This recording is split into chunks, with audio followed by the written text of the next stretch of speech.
Hello friends, next topic is optical path. Wave ऑप्टिक्समध्ये आपली जी लाईट आहे त्याच्यामध्ये आपली जी लाईट डिस्टन्स ट्रॅव्हल करते. मग तो ऑप्टिकल पाथ म्हणजे काय? आपला जो टॉपिक आहे तो वेव्ह ऑप्टिक्स चालू आहे ना. मग what is mean bye optical path हे आपण पाहणार आहोत. ठीक आहे ना. मग आता हे आर्टिकल समजून घेण्यासाठी इथं आपल्याला फेज असा शब्द आहे, त्याच्यानंतर वेव्ह वेक्टर असा एक आहे जे आपण स्मॉल लेटर के न डिनोट करतो किंवा रिप्रेझेंट करतो. मग आता ह्याचा अर्थ आधी समजून घेऊया. So we need to know what is mean by the phase.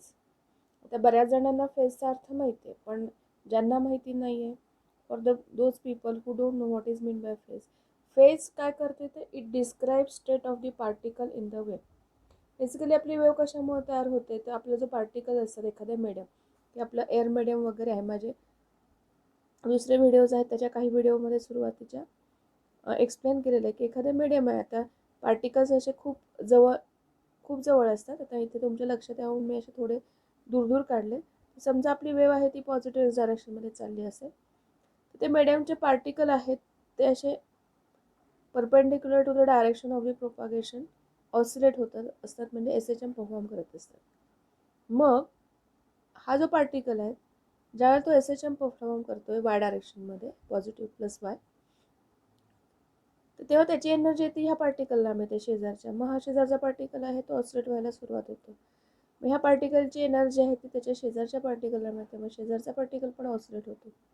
आणि in this way energy is transferred from particle to particle आणि ultimate result is the wave formation. आपल्याला अशी वेव्ह दिसते. मग वेव्हमध्ये क्रेस्ट म्हणजे ही झाली ट्रान्सवर्स वेव्ह, त्याच्यामध्ये क्रेस्ट पण आली आणि ट्रफ पण आली. मग आता ह्या अशा वेव्हमध्ये आता हा एखादा पार्टिकल आहे, हा पार्टिकल एवढाच ऑसिलेट होतो. हा पार्टिकल आहे तो त्याची ही स्टेट ऑफ ऑसिलेशन एवढी आहे, हा पार्टिकल आहे त्याची स्टेट ऑफ ऑसिलेशन आहे. मग हे रिप्रेझेंट करणार, तर इथे फेज 0 आहे, इथे 90 आहे, बरोबर ना, म्हणजे पाय आहे इथे. त्यानुसार इथे 90 म्हणजे पाय बाय 2 आला, इथे पाय आहे 3π/2 आणि 2π. असे फेज आपण रिप्रेझेंट करतो एखाद्या वेव्हमध्ये. मग हे डिस्क्राईब करणारे जे काही लेटर आहे, ग्रीक लेटर आहे पाय, दॅट इज फेज. त्याच्यानंतर दुसरं लेटर आपल्याला लागणार आहे की वेव्ह वेक्टर. ते कशाने डिनोट करतात, तर स्मॉल के ह्या लेटरने डिनोट करतात किंवा रिप्रेझेंट करतात. आता हे वेव्ह वेक्टर काय आहे, तर तो एक वेक्टर आहे बेसिकली विच डिस्क्राईब्स द वेव्ह, की आपली वेव्ह आहे कुठल्या डायरेक्शनमध्ये जाऊ शकते, त्या वेव्हला डिस्क्राईब करणारा, त्याच्याबद्दल इन्फॉर्मेशन सांगणारा एक जो वेक्टर आहे त्याला वेव्ह वेक्टर म्हणायचं. आणि it is noted by letter K. मग त्याला मॅग्निट्यूड आणि डायरेक्शन दोन्ही असतं, कारण का तो वेक्टर आहे. त्याच्यानंतर मग आणखीन एक आपल्याला फिजिकल क्वांटिटी लागणार आहे, ती अँग्युलर फ्रिक्वेन्सी ओमेगा. आता ही तर सगळ्यांना माहिती आहे की basically angular frequency nothing but the number of oscillation per unit time, आणि it is equal to 2π/t किंवा 2πf. F is a natural frequency. मग ओमेगा आणि this frequency are related by this equation because 1/t is nothing but the F. मग हे सगळं आपल्याला लागणार आहे. मग आता हा जो आपला वेव्ह वेक्टर के, त्याच्यानंतर अँग्युलर फ्रिक्वेन्सी ओमेगा आणि फेज, ह्यांच्यामध्ये जे बेसिक रिलेशनशिप आहे it is given by this equation. आणि आपली वेव्ह कुठे चालली आहे बघा, तर पॉझिटिव्ह एक्स डायरेक्शनमध्ये चालली. ती मे बी पॉझिटिव्ह असेल किंवा निगेटिव्ह असेल, पण एखादी आपली वेव्ह आहे which is travelling in along x direction, ती पण कशात, व्हॅक्यूममध्ये. व्हॅक्यूम म्हणजे काय, निर्वात पोकळी, जिथं कुठल्याही प्रकारचं काहीही मीडियम नाही आहे, एअर गॅस काही कसल्याही प्रकारचं मीडियम नाही आहे.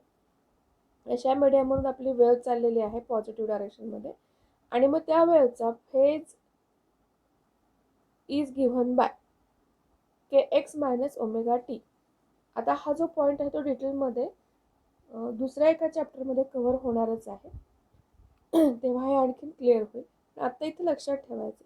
So this phase gives a relation between wave vector k, angular frequency omega and phi.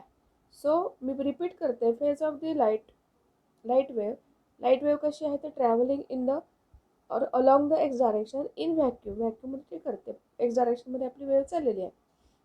So phase is given by kx-ωt. आता हेच इथं टेक्स्टबुकमध्ये दिलेलं आहे बघा. The phase of the light wave having angular frequency omega and लाईटच्या वेव्हला having wave vector k travelling in a vacuum along the x direction phase is given by k x minus omega t. आता इथे equation 7.11 कुठलं आहे? Equation 7.11 ते खूप मागं आहे. इक्वेशन 7.11 खूप मागं आहे बघा.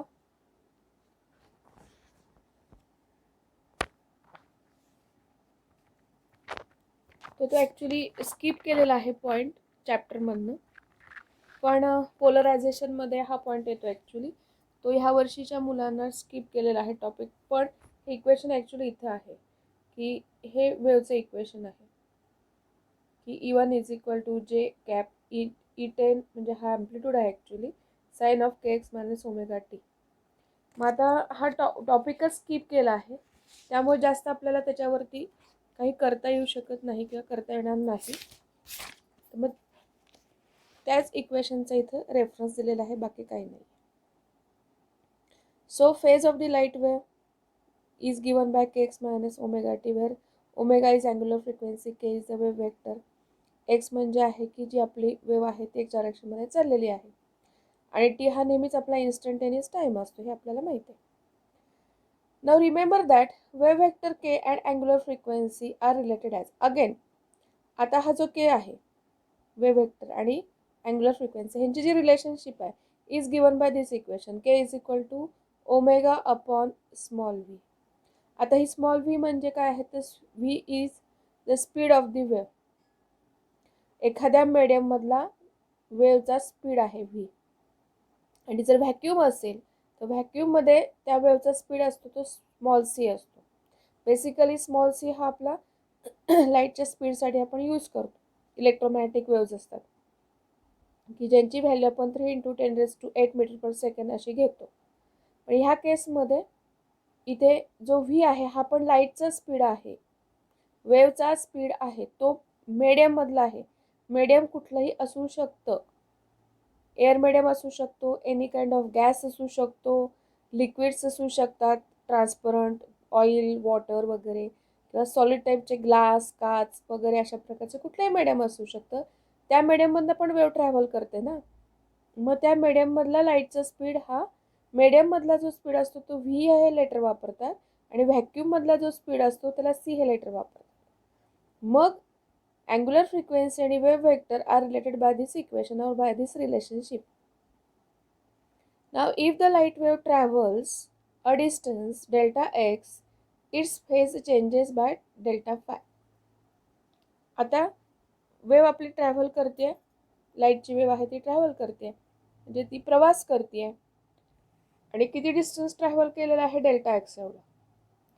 मग काही अंतर चालून गेल्यानंतर तिचा फेज चेंज होतोय ना. बघ अशी वेव्ह आपली जाणार आहे, वेव्ह अशी पुढे पुढे जाते ना पॉझिटिव्ह डायरेक्शनमध्ये. मग काहीतरी डेल्टा एक्स एवढा डिस्टन्स चेंज झाल्यानंतर ट्रॅव्हल केल्यानंतर काहीतरी फेज चेंज होणार आहे. फेज चेंज आहे is given by this letter delta phi equal to k into delta x. आता के म्हणजे पुन्हा आपला काय आहे तर ओमेगा अपॉन व्ही, त्यामुळे omega upon v into delta x हे मीडियममध्ये झालं. आता ही जर वेव्ह आपली if the wave is travelling in vacuum असेल तर के ची व्हॅल्यू कशी घ्यायची ओमेगा अपॉन सी. मग व्हॅक्यूममध्ये जेव्हा आपली वेव्ह ट्रॅव्हल होते त्यावेळेचा जो फेज चेंज असेल is given by delta phi is equal to omega by c into delta x किंवा omega delta x upon c. म्हणजे आता इथे तुम्ही नोटीस करायचं आहे. काय नोटीस करायचं आहे बघा, मी इथं नोट काढलेली आहे की लाईट आपली मीडियममधून चालली असेल तर k is equal to omega upon v. V म्हणजे speed of the light in medium. आणि जर का आपली लाईट व्हॅक्यूमधनं चालली असेल तर k is equal to omega upon c where c is the speed of the light in vacuum. हा डिफरन्स लक्षात ठेवायचा आहे. मग आता फेज जो चेंज होतोय, लाईटची वेव्ह आपली ट्रॅव्हल करते डेल्टा एक्स दोन्हीमध्ये, मीडियममध्ये पण ट्रॅव्हल करते आणि व्हॅक्यूममध्ये पण ट्रॅव्हल करते. इथे कंपॅरिझन केलेलं आहे की लाईटची वेव्ह आहे ती ट्रॅव्हल करते डेल्टा एक्स एवढा डिस्टन्स. समजा तिने मीडियममध्ये डेल्टा एक्स एवढा डिस्टन्स ट्रॅव्हल केला आहे. जो फेज चेंज होतो मीडियममध्ये is given by this formula. Delta phi is equal to k into delta x, वर के इज बघा मीडियम असल्यामुळं omega upon v into delta x. आणि जर व्हॅक्यूम कन्सिडर केलं तरी सुद्धा फेज चेंज होतोय. It is given by this formula. Delta phi is equal to k into delta x. पण व्हॅक्यूमसाठी केची व्हॅल्यू काय आहे? Omega upon c into delta x. मग आता नीट नोटीस करायचं आहे की मीडियममध्ये पण फेज चेंज झालेला आहे आणि व्हॅक्यूममध्ये पण फेज चेंज होतोय. बघा काहीतरी ॲनॉलॉजी आहे, इक्वल नाही आहेत, काहीतरी ॲनॉलॉजी आहे. मग आता एखादं मीडियम आहे म्हटल्यानंतर त्याला काहीतरी रिफ्रॅक्टिव्ह इंडेक्स असतो एन, बरोबर. मग रिफ्रॅक्टिव्ह इंडेक्स जर असेल एन, मग अशा मीडियममधून आपली वेव्ह ट्रॅव्हल होते. मग त्या केसमध्ये वेव्ह व्हेक्टर आहे तो आपण के डॅशने डिनोट केला तर k dash is equal to omega upon v. आता जो स्पीड आहे त्याचं आणि रिफ्रॅक्टिव्ह इंडेक्सचं जो रिलेशनशिप आहे तो हा फॉर्म्युला आहे, v is equal to c upon n. ठीक आहे. मग ते व्हीचे इथे सबस्टिट्यूट केले c by n, where c is the speed of the light in vacuum इथे सांगितलेलं आहे, and n is the refractive index. Okay. मग आता हा जो एन आहे तो खाली या पोझिशनला आहे तो वरती न्यूमरेटरमध्ये येणार. So k dash is equal to n into omega upon c. ठीक आहे. Thus, if wave travels a distance delta x in the medium, मीडियममध्ये वेव्हनं काहीतरी डिस्टन्स ट्रॅव्हल केलेला आहे किती delta x, then there will be phase difference. काय असेल? Phase difference असणार आहे. आणि it is given by delta phi dash. म्हणजे मीडियममध्ये आपली वेव्ह ट्रॅव्हल होते आहे, ती ज्या वेळेला काही डिस्टन्स डेल्टा एक्स एवढा डिस्टन्स ट्रॅव्हल करते त्यावेळेचा जो फेज डिफरन्स आहे, ठीक आहे, is given by delta phi dash. It is equal to k dash into delta x. K डॅशची व्हॅल्यू आपण इथेच आत्ता पाहिली आहे की it is n into omega upon c into delta x. ठीक आहे. where n is the refractive index, omega is the angular frequency, c is the speed of the light in vacuum, delta x is the distance traveled by the wave in the medium. मग आता इथं बघा हा n into delta x म्हणजे इथं delta x dash घेतलेला आहे आणि इथं ते तसं लिहिलेलं आहे. मग हा जो फॉर्म्युला आहे तो खूप महत्त्वाचा आहे. n into delta x is equal to delta x dash. ठीक आहे. मग हेच इथं टेक्स्टबुकमध्ये सांगितलेलं आहे बघा.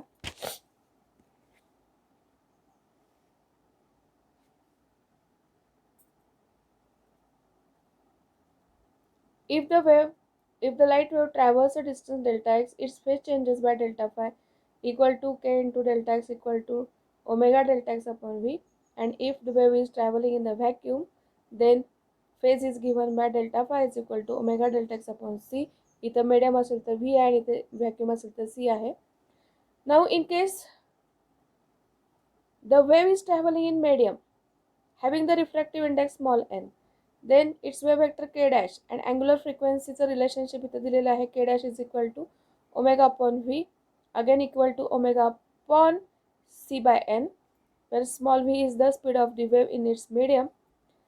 Now if wave is traveled a distance in this medium, किती डिस्टन्स डेल्टा एक्स एवढं डिस्टन्स ट्रॅव्हल केलेलं आहे मीडियममध्ये.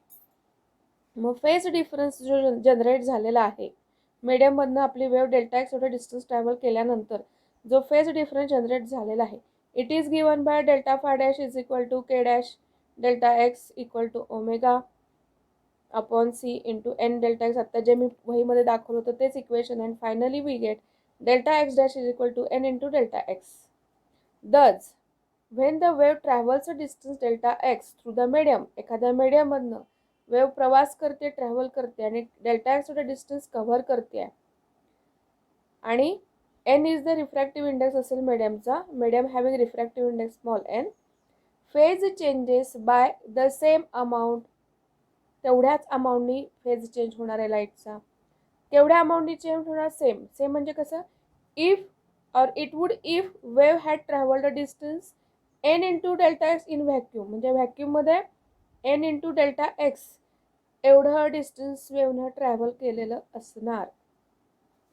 बघा हेच मी आणखीन थोडंसं व्यवस्थित लिहिलेलं आहे. सो बघा इथं काय लक्षात घ्या तुम्हाला लक्षात येण्यासाठी.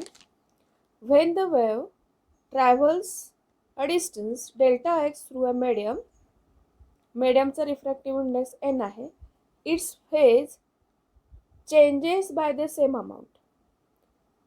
लाईट काय चाललेली आहे मीडियममधनं, डेल्टा एक्स एवढं डिस्टन्स कव्हर केलं आहे बरोबर, आणि त्या मीडियमचा रिफ्रॅक्टिव्ह इंडेक्स एन आहे. मग तेव्हा लाईटचं काय होणार आहे, फेज चेंज होतो. किती होणार, सेम अमाऊंटने.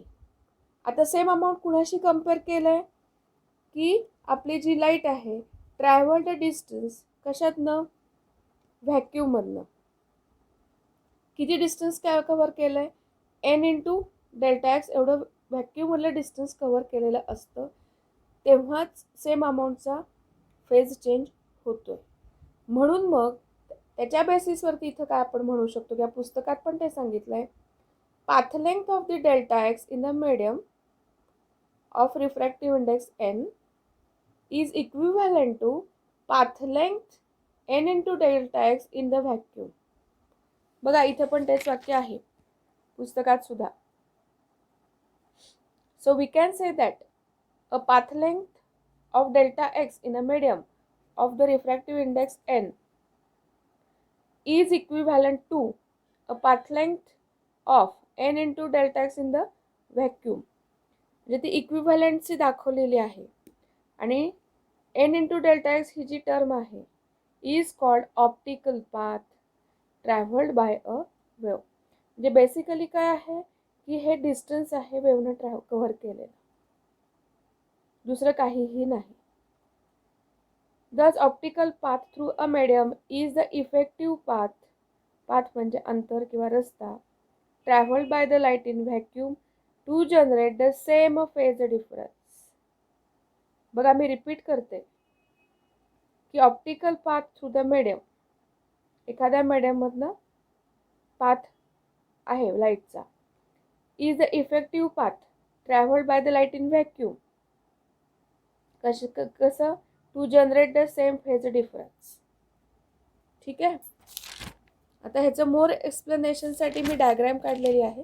हे तुम्ही पेपरमध्ये करायची नाही आहे, तुमच्या अंडरस्टँडिंगसाठी आहे, तुम्हाला समजावं नीट म्हणून मी इथं डायग्राम काढलेली आहे की वेव्ह काढलेले आहेत. बघा एक मीडियम आहे, कुठलंही एअर मीडियम असू शकतं, वॉटर मीडियम असू शकतं, ऑइल मीडियम असू शकतं, काच किंवा ग्लास असू शकते, असं एक मीडियम आहे. आणि त्या मीडियममधनं ही एक आपली वेव्ह चाललेली आहे. बघा इथं एक तिची सायकल कंप्लीट झाली आहे आणि इथे ही दुसरी सायकल कंप्लीट झाली.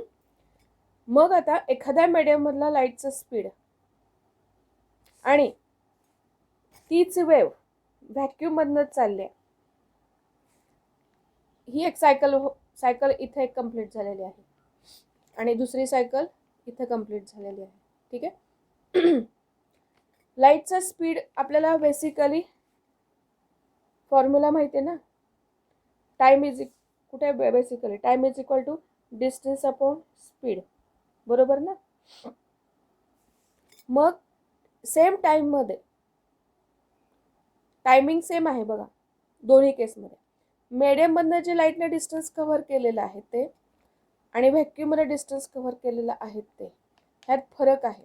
साधी गोष्ट आहे, कम्पेअर करा की तुम्ही रस्त्यावरनं चाललाय, त्यावेळेला तुम्ही चालता तेव्हाचा तुमचा स्पीड, आणि जर तुम्ही तेच पाण्यातून चालायला लागला तर तुमचा स्पीड सेम असतो का, नसतो, फरक असतो. जेव्हा आपण पाण्यातून चालायला लागतो, म्हणजे समुद्राच्या काठी कधी गेला असेल आणि पाण्यातनं चालला असेल, किंवा इव्हन रेती असते बघा समुद्राच्या काठी रेती, त्या रेतीतनं जरी आपण चालायला गेलो तर तेव्हाचा आपला चालण्याचा वेग, स्पीड हा, आणि एखाद्या प्लेन रस्त्यावरनं जर आपण चालला लागलो तर त्याचा स्पीड, दोन्हीत फरक पडतो. आता तिथे पाणी किंवा रेती आहे हे मीडियम झालं, म्हणजे जेव्हा मीडियममधनं आपण चालतो तरी आपला स्पीड कमी पडतो. मग इथं लाईटचंही तसंच होतं की जेव्हा लाईट आहे मीडियममधनं चाललेली आहे तिचा स्पीड कमी असतो, आणि जेव्हा ती व्हॅक्यूममधनं चालते तिचा स्पीड जास्त असतो. मग आता तुम्ही इथं नोटीस करायचं आहे की इथं लॅम्बडा बघा इथे चेंज झाला आहे. आणि जेव्हा आपली लाईट एखाद्या मीडियममधनं ट्रॅव्हल करते त्यावेळेला तिचं बेसिक फॉर्म्युला तुम्हाला माहिती आहे, v is equal to n into lambda. V म्हणजे स्पीड आहे, एन म्हणजे फ्रिक्वेन्सी आहे, लॅम्बडा म्हणजे वेव्हलेंथ आहे. तर जेव्हा मीडियम चेंज होतं त्यावेळेला फ्रिक्वेन्सी चेंज होत नाही. मग काय चेंज होतं तर लॅम्बडा चेंज होते. स्पीड चेंज होते म्हटल्यानंतर लॅम्बडा चेंज होणार. तर त्यानुसार बघा इथे लॅम्बडा चेंज झालेला आहे. मग आता हे चेंज झालं म्हटलं तर फेज पण चेंज होणार की नाही बघा. मग जेव्हा लाईट आपली व्हॅक्यूममधनं जाते, ती चाललेली आहे, ट्रॅव्हल करते आहे, तिचा फेज चेंज होत आहे, काहीतरी अमाऊंटनी फेज चेंज होणार आहे. सेम अमाऊंटचंच फेज चेंज मीडियममध्ये पण होणार. पण त्याच्यासाठी किती डिस्टन्स ट्रॅव्हल करायला लागतंय ते डिस्टन्स म्हणजेच optical path. Thus optical path through a medium, it is the effective path traveled by the light in vacuum. Effective path traveled by the light in vacuum to generate same phase difference. हे main लक्षात ठेवायचं आहे. आणि it is equal to this. ठीक आहे ना, delta x dash is equal to n into delta x. तसं त्यामुळेच इथं सांगितलेलं आहे n into delta x is called as a optical path. आणि हाच आपला मेन टॉपिक आहे. आणखीन एक दुसऱ्या पद्धतीनं पण आपण ऑप्टिकल पाथ आहे तो रिप्रेझेंट करू शकतो फॉर्म्युला वाईज. सो आपल्याला आता हे बेसिक फॉर्म्युला माहिती आहे, time is equal to distance upon speed. ते पण मी इथे एक्सप्लेन केलेलं आहे बघा अनदर वेनं, की time is equal to distance upon speed. हे तर बेसिक आपल्याला कुठेही लागू होतं. आता इथे लाईटच्या बाबतीत आहे की लाईटनं डिस्टन्स मीडियममधनं ट्रॅव्हल केलेला आहे डिव्हायडेड बाय लाईटचा स्पीड मीडियममधला. मग ते डिस्टन्स मीडियममधलं डिव्हायडेड बाय लाईटच्या स्पीड मीडियममधला मीडियम. ठीक आहे. तसंच व्हॅक्यूमसाठी सुद्धा तोच फॉर्म्युला लागू होतो, distance covered by the travelled by the light in vacuum divided by speed of the light in vacuum. मग इथं लिहायचं राहिलेलं आहे की जो आपला स्पीड आहे तो पण व्हॅक्यूममधलाच आहे. ठीक आहे, व्हॅक्यूम. ओके. मग आता इथे हे दोन्ही एल एच एस आपल्या सेम आहेत, त्यामुळे इथे जर आपण ह्या आर एच एस इक्वेट केल्या तर त्याच्यावरून ऑप्टिकल पाथ डी व्हॅक्यूम बघा, d vacuum is equal to काय येणार आहे मग distance travelled in the medium. आणि तोच इथे पॉईंट इथं एक्सप्लेन केलेला आहे बघा. इथे कम्पेअर केलेला आहे बघा की टी आहे तो कॉमन आहे, d medium upon d medium upon v medium equal to d vacuum upon v vacuum. आणि आपल्याला डी व्हॅक्यूम पाहिजे म्हटल्यानंतर हे आहे तिकडे येऊन मल्टिप्लाय होणार. So speed of the wave in the vacuum divided by speed of the wave in the medium into हे डिस्टन्स इन द मीडियम. आणि हा जो आपला v upon c upon v आठवतात का, रिफ्रॅक्टिव्ह इंडेक्स त्याचा फॉर्म्युला इथे पण मगाशी आपण तो घेतला होता बघा कुठेतरी वरती है ना, की v is equal to c upon n. मग एन इज इक्वल टू काय येणार आहे, सी अपॉन व्ही येणार की नाही. सी म्हणजेच काय, speed of the light in vacuum. C upon v म्हणजेच रिफ्रॅक्टिव्ह इंडेक्स. हे फॉर्म्युला 11वीत आहेत, मी आत्ता इथे रिपीट करते, सांगते, एक्सप्लेन करते. आता इथे सी लिहिला असता तरी चालला असता, पण इथं तुम्ही लक्षात काय ठेवायचं आहे की speed of the light in vacuum divided by speed of the light in the medium म्हणजेच रिफ्रॅक्टिव्ह इंडेक्स आहे into distance travelled in the medium gives optical path in vacuum. Basically हे काय आहे तर डिस्टन्स आहे travelled in the medium of refractive index n introduces a path difference. कितीचा path difference introduce झाला आहे, d into n minus one over a ray travelling equal distance through the vacuum. ठीक आहे. मग हा एक MCQ साठी लक्षात ठेवायचं की किती पाथ डिफरन्स इंट्रोड्यूस झालेला आहे, small d into n minus one. मग हा झाला असं आपला ऑप्टिकल पाथशी रिलेटेड इन्फॉर्मेशन किंवा ऑप्टिकल पाथ म्हणजे काय ह्याचं एक्सप्लेनेशन. आता इथे थोडासा वेगळा पॉईंट चालू होतोय की टू वेव्ज इंटरफिअर कन्स्ट्रक्टिव्हली, की दोन वेव्ज मीडियममध्ये आल्यात, त्यांचा इंटरफेरन्स पॅटर्न तयार होतो. जर तिथे कन्स्ट्रक्टिव्ह इंटरफेरन्स असेल, कधी होणार? व्हेन जर optical path lengths are equal, जर त्यांच्या ऑप्टिकल पाथ लेंथ इक्वल असतील, और किंवा differ by the integral multiples of the wavelength n lambda, त्यावेळेला वेव्स विल इंटरफिअर कन्स्ट्रक्टिव्हली. ठीक आहे, ही एक कंडिशन लक्षात ठेवायची. आता इथं आणखीन एक वेगळा पॉईंट इंट्रोड्यूस केलेला आहे. कुठला? बघा, if we introduce a transparent plate of the thickness small t आणि त्या प्लेटचा रिफ्रॅक्टिव्ह इंडेक्स एन असेल, अशी प्लेट आपण इंट्रोड्यूस करतोय कुठे? In front of this slit S1, म्हणजे जो आपला एक्सपेरिमेंट होता ना,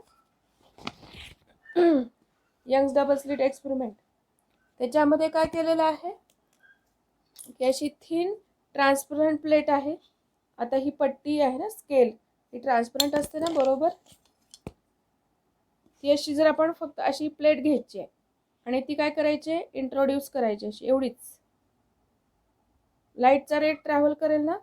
मग आता बघा, ही जी स्केल आहे त्याला काहीतरी थिकनेस आहे का नाही आहे? बघा, हिला थिकनेस आहे स्मॉल टीचा, काहीतरी छोटीशी विड्थ आहेच ना.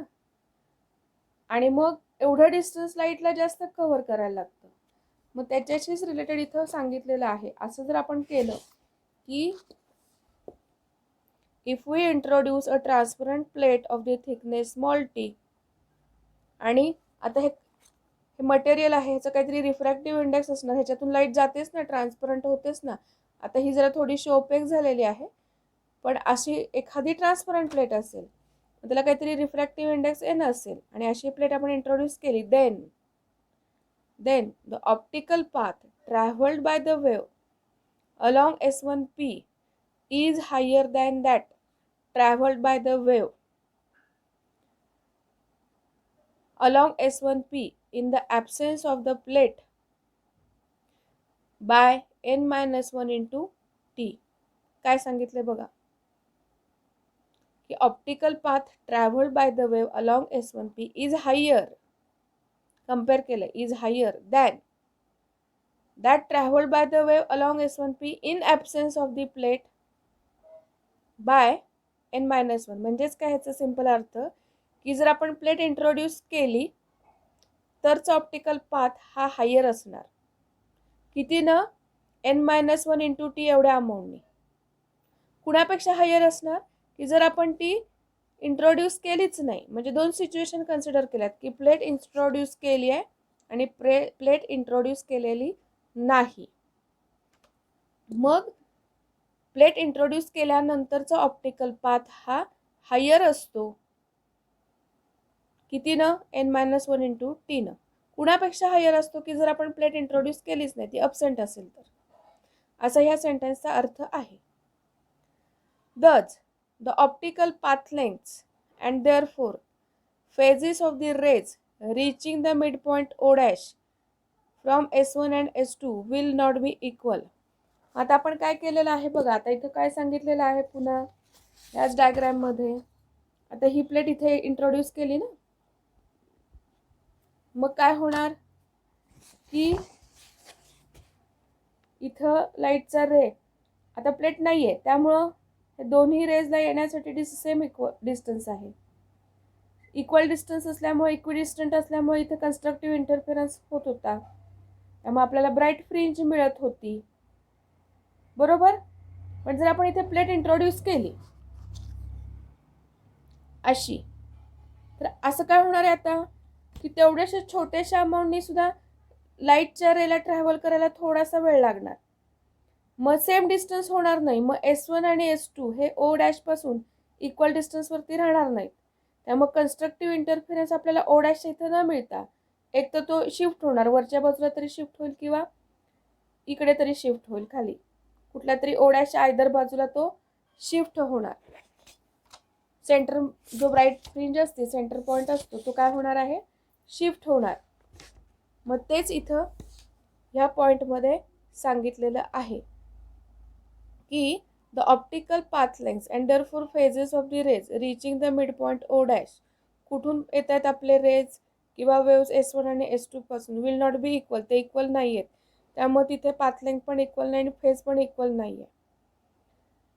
मग दुसऱ्या कुठल्या तरी ठिकाणी path length will be equal at different point other than O dash. So the bright fringe will not occur at O dash. O डॅशच्या इथे आपल्याला ब्राईट फ्रिंज मिळणार नाही, but at a different point where the two optical path lengths are equal. मग ज्या ठिकाणी हे optical path lengths equal असतील त्या ठिकाणी आपल्याला सेंटर ब्राईट फ्रिंज किंवा ब्राईट बँड मिळणार. मग dark and bright fringes will be situated symmetrically on both sides of this centre or central fringe. Thus, whole interference pattern will shift in one direction. वरच्या बाजूला तरी तो shift होईल किंवा खालच्या बाजूला. म्हणजे कसा तो इंटरफेरन्स पॅटर्न शिफ्ट होणार,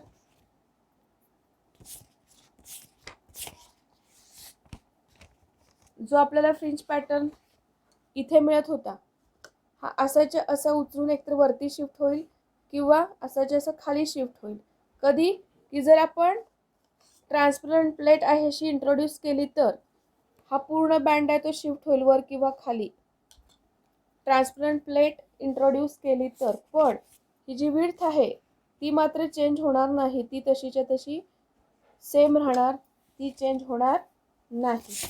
सो ॲक्च्युली हे जे आर्टिकल होतं किंवा आहे हे ऑप्टिकल पाथचं आहे.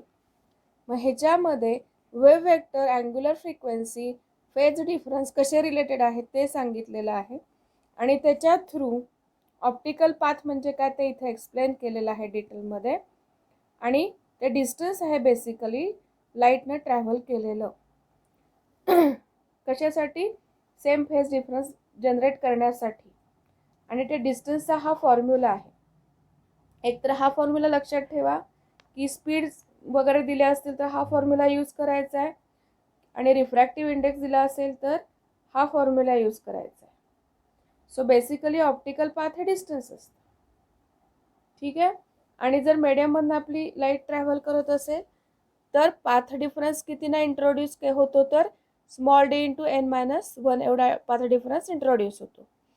आणि दोन वेव्ह आपल्या कन्स्ट्रक्टिव्हली तेव्हाच इंटरफेअर होतात की जेव्हा त्यांच्या पाथ लेंग्थ एकतर इक्वल असतील किंवा डिफरन्स असेल तो इंटिग्रल मल्टिपल ऑफ वेवलेंथ असेल. आणि त्याच्यातच हा तिसरा पॉईंट काय सांगितला होता की डबल स्लिट एक्सपेरिमेंटमध्ये आपल्याला सेंटर पॉईंट, ब्राईट पॉईंट आहे तो ओ डॅश या ठिकाणी पोझिशनला मिळतो. पण जर आपण एखादी ट्रान्सपरंट प्लेट इंट्रोड्यूस केली की जिचा थिकनेस स्मॉल टी आहे, थिकनेस आहे हा प्लेटचा, काचेची प्लेट असू शकते आणि तिचा रिफ्रॅक्टिव्ह इंडेक्स n असेल तर जो पाथ आहे ऑप्टिकल पाथ तो प्लेट इंट्रोड्यूस केल्यानंतर वाढतो, हायर होतो आणि तो किती अमाऊंटनी तर n-1 × t एवढ्या अमाऊंटनी वाढतो ऑप्टिकल पाथ. आणि ॲज अ रिझल्ट आपल्याला जो सेंटर ब्राईट बँड आहे तो ओ डॅशच्या इथं मिळत नाही, त्याच्या व्यतिरिक्त दुसरीकडे कुठंतरी मिळतो आणि त्याचा परिणाम म्हणून आपला होल इंटरफेरन्स पॅटर्न आहे तो टोटली शिफ्ट होतो. एक तर वरच्या बाजूला शिफ्ट होईल किंवा स्क्रीनवरती सेंटरच्या खाली शिफ्ट होईल. पण फ्रिंजेसची विड्थ जी आहे ती मात्र चेंज होत नाही, ती तशीच राहते. Any suggestions please comment in the box. Thank you.